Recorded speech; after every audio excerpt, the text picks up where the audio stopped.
शिव के रथ को इस दुनिया में हमने है साकार देखा।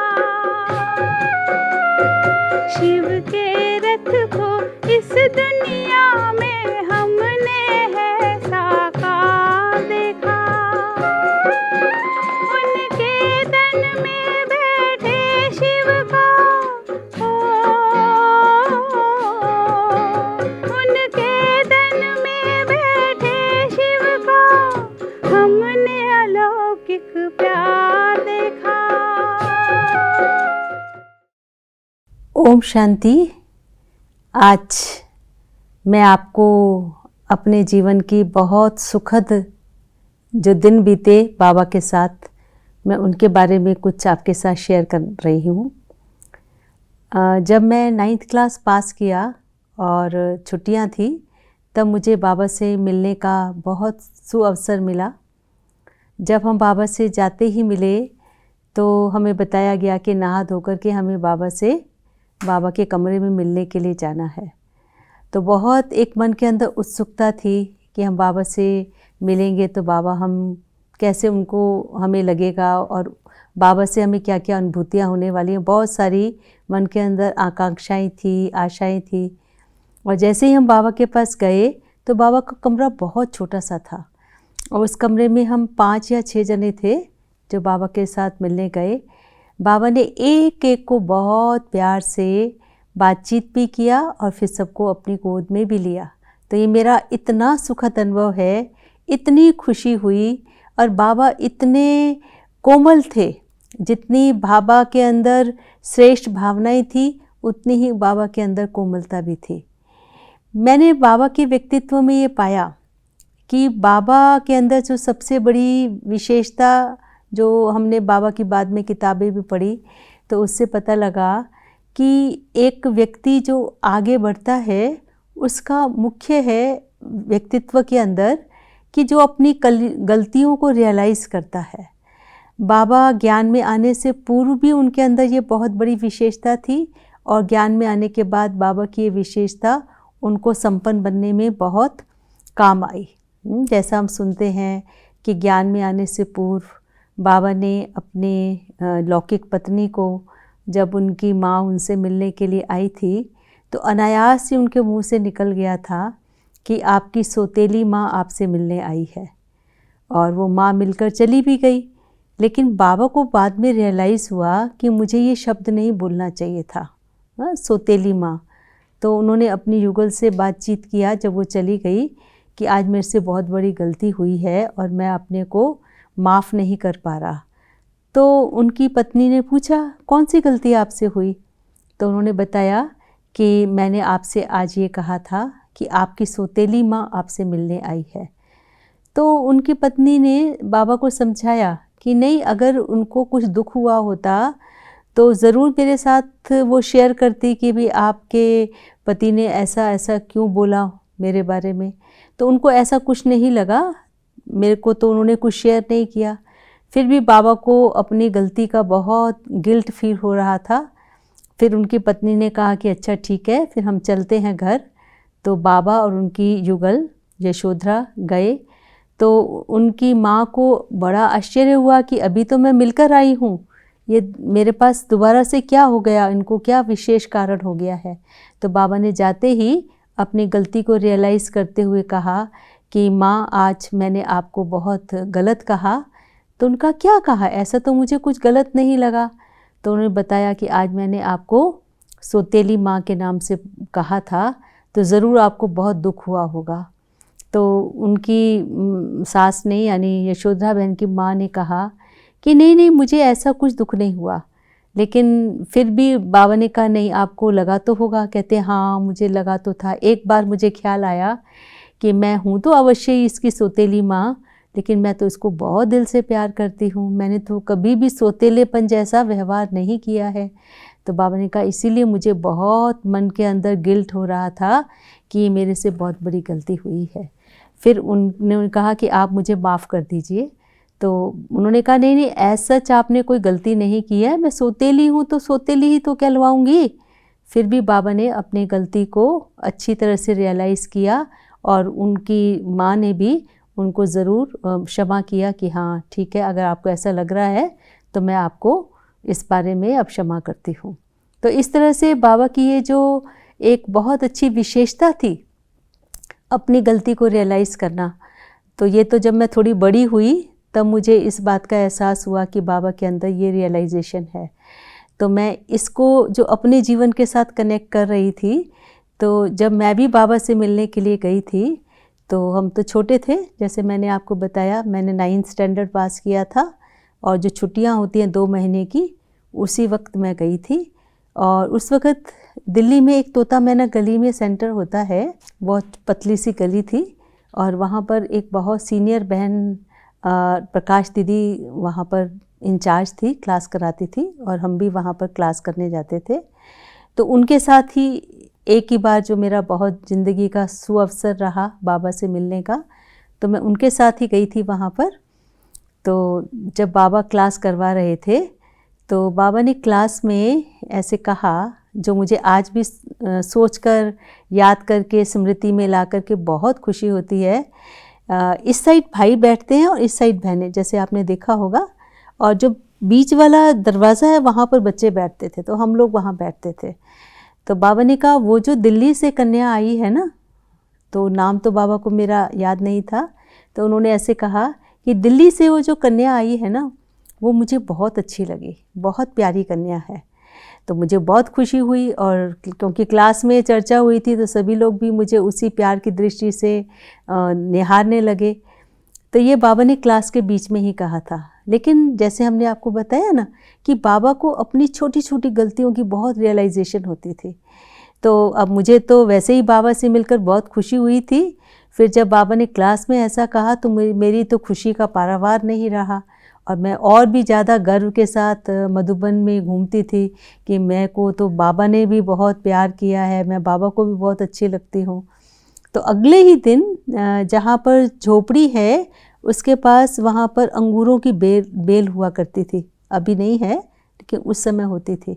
तो वहाँ पर बाबा और मनोहर दादी कुछ बातचीत कर रहे थे।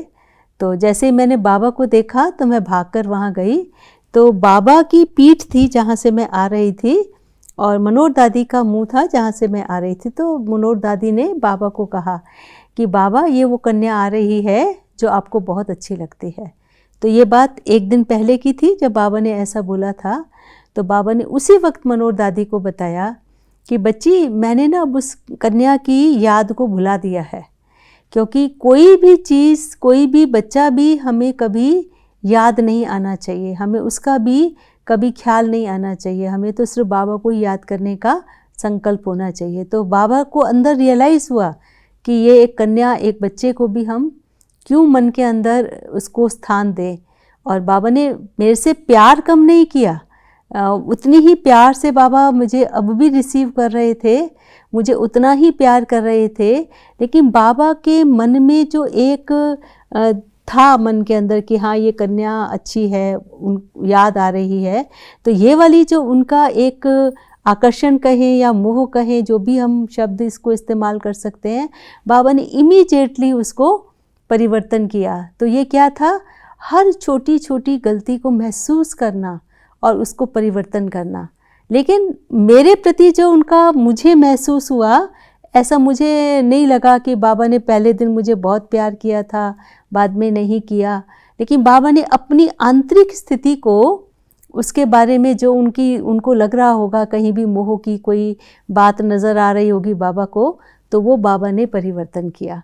तो इससे मैंने बहुत शिक्षा लिया कि हाँ हर व्यक्ति को अगर आगे बढ़ना है तो अपनी गलतियों को अपने आप उसको रियलाइज़ करना और अपनी गलतियों को रियलाइज़ करके और परिवर्तन करना।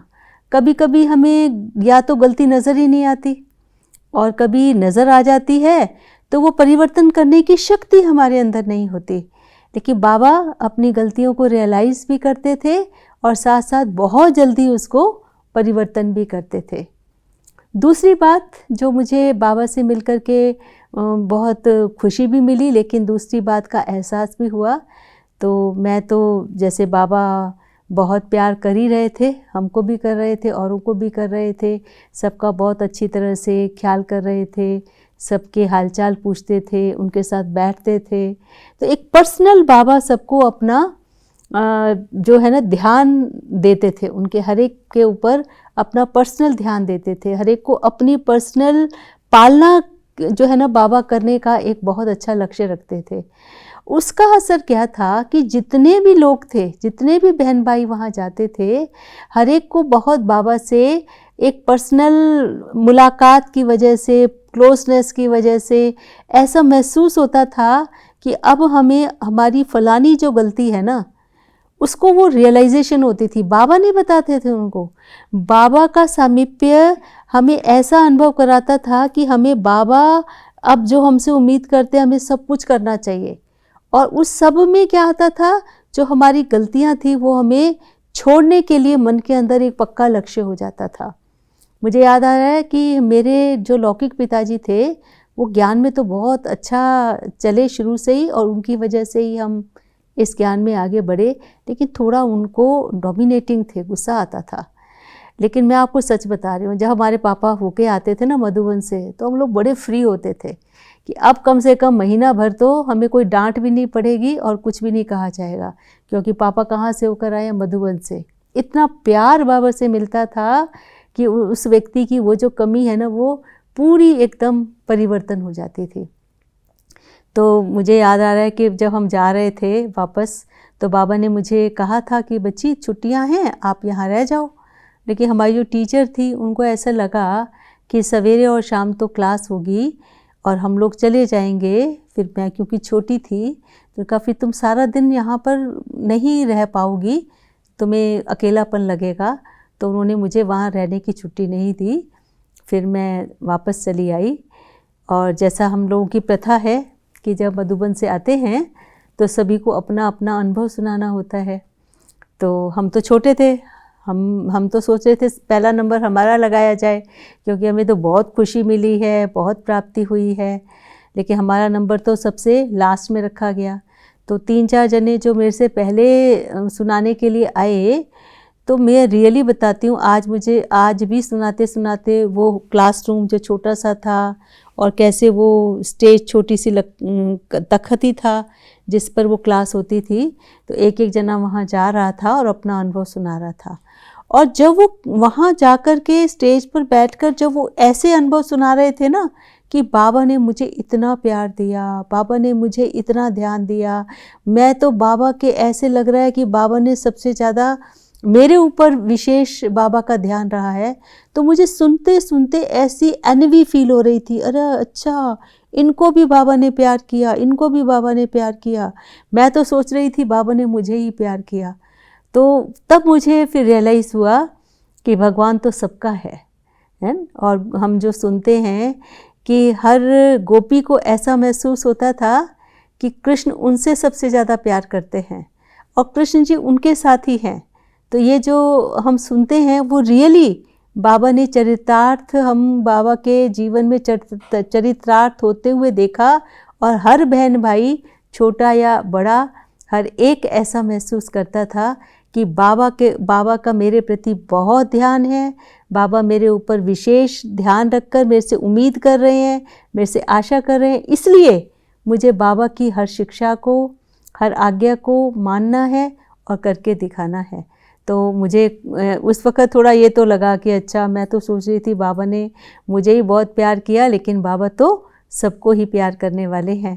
तो आज तो हमें ये बात समझ में आ चुकी है कि भगवान सबका है और सबको ही प्यार देकर परिवर्तन करने का पूरा बाबा का लक्ष्य है। ना केवल ब्रह्मा कुमार कुमारी, बाबा तो सारे विश्व को ही परिवर्तन करके स्वर्ग बनाने वाले हैं। तो ऐसी बहुत अच्छा व्यक्तित्व बाबा का था, जो बाबा ने एक एक को प्यार दिया, दुलार दिया, स्व परिवर्तन करके विश्व परिवर्तन के कार्य को बाबा कर भी पहले भी किया और आज भी अव्यक्त रूप से कर रहे हैं। ओम शांति।